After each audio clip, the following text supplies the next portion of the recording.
Let's take each of the case when we talk about before certain age. The most common thing that people are aware of is their height. कि अगर एक as से पहले वो wait training करेंगे तो उनकी height रुक जाएंगी.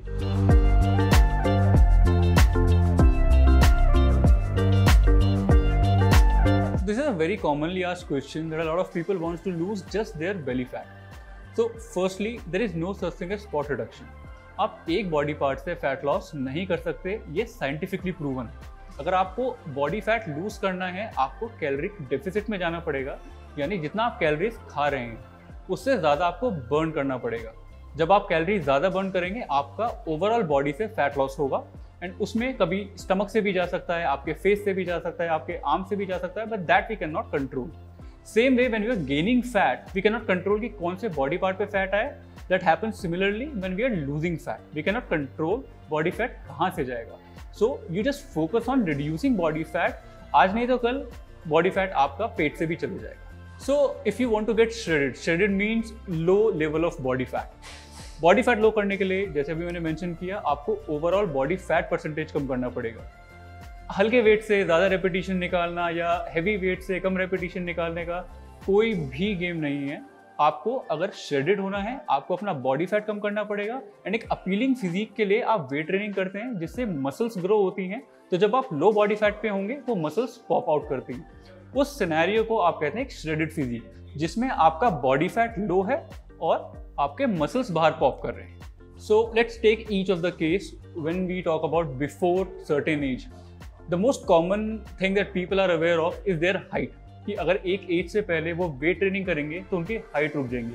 So let's shatter this first. जब भी आप वेट ट्रेनिंग या एक्सरसाइज करते हैं, आपकी बॉडी में ग्रोथ हार्मोन रिलीज होते हैं जो आपकी बोन डेंसिटी अच्छी करने में हेल्प करता है, यानी आपकी हड्डियां मजबूत करता है, आपकी हाइट बढ़ाने में हेल्प करता है. Growth hormones are directly responsible for these things.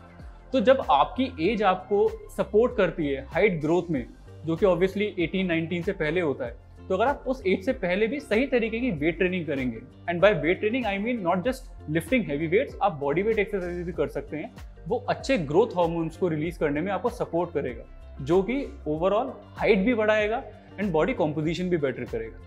तो वेट ट्रेनिंग या फिर बॉडी वेट ट्रेनिंग अगर आप एक एज से पहले भी करते हैं, वो आपके लिए बहुत हेल्पफुल रहेगा. नाउ द सेकेंड केस, हमें एक एज के बाद वेट ट्रेनिंग नहीं करनी चाहिए. ये भी एक काफ़ी कॉमन मिथ है. लोगों को लगता है कि उनकी जॉइंट हेल्थ डिटोरिएट हो जाएगी अगर वो एक एज के बाद वर्कआउट करेंगे. जो इसमें साइंटिफिकली प्रूवन है कि जब आप वेट ट्रेनिंग करते हैं, आपकी जॉइंट हेल्थ और बेटर होती है. साइनोवियल फ्लूइड, जो एक फ्लूइड आपकी जॉइंट में प्रेजेंट होता है, वो और आपकी बॉडी प्रमोट करती है जब आप सही तरीके से वेट ट्रेनिंग करते हैं. आपके लिगामेंट्स, टेंडन्स, वो भी स्ट्रेंथन अप होते हैं. वेट ट्रेनिंग सिर्फ मसल्स को स्ट्रेंथ या बड़ा करने के लिए नहीं होता, आपकी जॉइंट हेल्थ को भी वो बहुत अच्छे से प्रमोट करता है. सो मेक श्योर किसी भी एज में आप weight training, body weight training को ज़रूर इन्वॉल्व करें. एक एज से पहले या एक एज के बाद वो मैटर नहीं करता. You need to do weight training, चाहे वो बॉडी वेट्स हो या फिर एडिशनल रेजिस्टेंस आप यूज़ करें. This is not even a question, this is a confusion. I know a lot of people think that you need to do shrugs with shoulder, and a lot of people think that you need to do shrugs with your back. So the problem is not in both. आपको ये समझना पड़ेगा आप anatomically किस muscle को train कर रहे हैं. So जब हम ट्रैप की मसल को देखते हैं, वो नेक से स्टार्ट होती है एंड मिडल बैक तक इंसर्ट होती है. It's a very big muscle.